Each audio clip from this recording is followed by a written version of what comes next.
সুরুল ভাই, আপনার উদ্যোক্তা জীবন তো লম্বা সময় বোধহয় পাড়ি দিয়ে ফেললো। তাও কত বছর? ৩৪ 34। বছর। ওকে।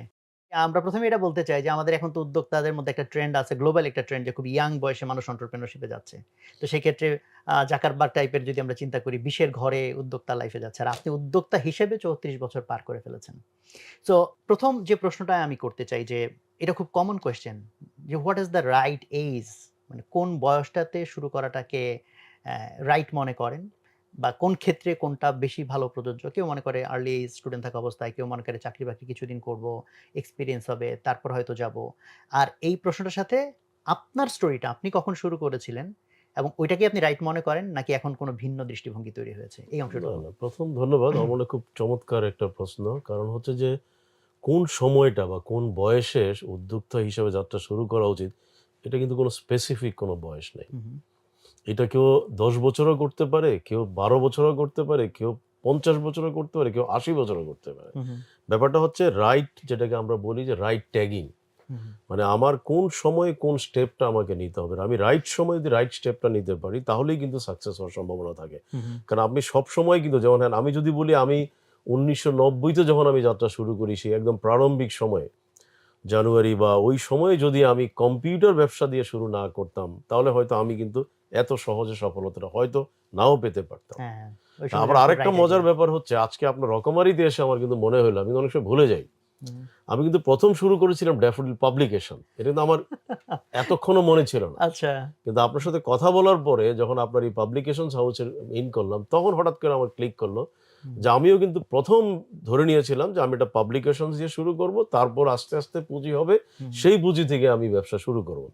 তার মানে কিন্তু আমি পাবলিকেশনস দিয়ে যাত্রা শুরু ২ মাসের মাথায় বুঝে ফেললাম যে না এটা আমার জন্য না।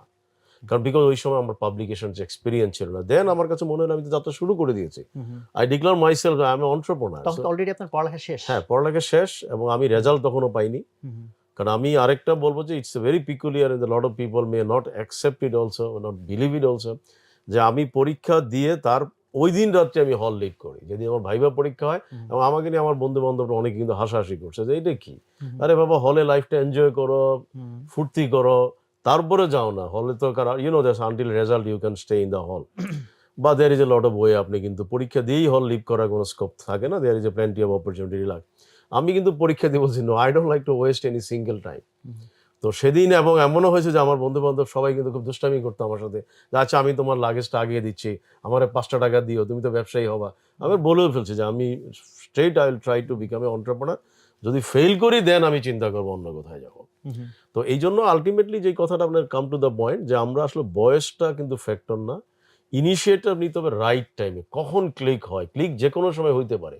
ক্লিক কিন্তু আপনার রাস্তায় এমনও হইতে পারে যে আপনি হয়তো দেখা গেছে মানে ক্লাস 11 যেটা আমি বললাম যে আপনি 11 মানে কলেজে পড়ছেন।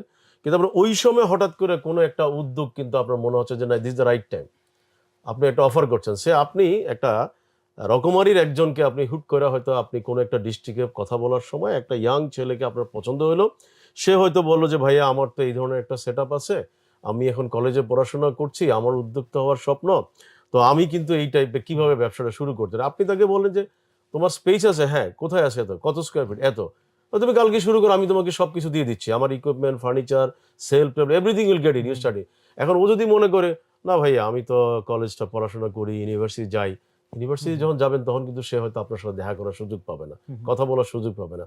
তার মানে সে কিন্তু ট্রেনটা মিস করে ফেলল। হুম। তো সেজন্য হচ্ছে কি বয়সটা ফ্যাক্টর না। আমি যেটা মনে করি তো অপরচুনিটি ফ্যাক্টর। অপরচুনিটির যে রাইট এটা বোঝা তো একটু ডিফিকাল্ট বোধ হয়। কারণ রাইট বগিতে উঠলাম না রং বগিতে উঠলাম। এটাই রাইট টাইম কিনা, রাইট অপরচুনিটি কিনা সেটা আসলে কিভাবে মানে সিওর হওয়া যেতে এইটার পারে? একটা দিক হচ্ছে এন্টারপ্রেনার যারা কিছুটা রিস্ক তাদের নিতে হবে। হুম, হুম। এটার কোনো অল্টারনেট নাই। এন্টারপ্রেনার মানেই কিছুটা রিস্ক তাকে নিতে হ্যাঁ, হবে। এখন ডেফিনিটলি। প্রশ্ন হচ্ছে আমি যেটা বলি যে অনেকে বলে আমি রিস্ক নিব যদি ফেইল করি। আমার কাছে এন্টারপ্রেনার ফেইল করা কিন্তু ফেইল না। এক্সপেরিয়েন্স। এন্টারপ্রেনার ফেইলটাও কিন্তু আপনি যেই ছেলেটাকে বললাম যে আমি একটা ভার্চুয়ালি বা একটা আপনাকে যেমন হাইপোথেটিক্যালি বললাম যে একটা ছেলের সাথে আপনার দেখা হলো। এখন সে আপনার এসএসসি পাস করে এইচএসসি তে ভর্তি হওয়ার পরে সে ব্যবসাটা শুরু করলো। ১০ মাস পরে তার রিয়ালাইজ হলো সে ফেইল করেছে। তো সো হোয়াট? সে কিন্তু একটু গ্যাপ মেকআপ করে দিয়ে সে কিন্তু এইচএসসি তে ভালো রেজাল্ট করে। কারণ হুম, হুম, এন্টারপ্রেনারদের একটা মজার ব্যাপার হচ্ছে এন্টারপ্রেনার কিন্তু কুইক রিকভারি করতে পারে, কুইক ধরতে পারে। হুম, হুম। মানে পারতে হবে না তো। পারতে হবে। হুম।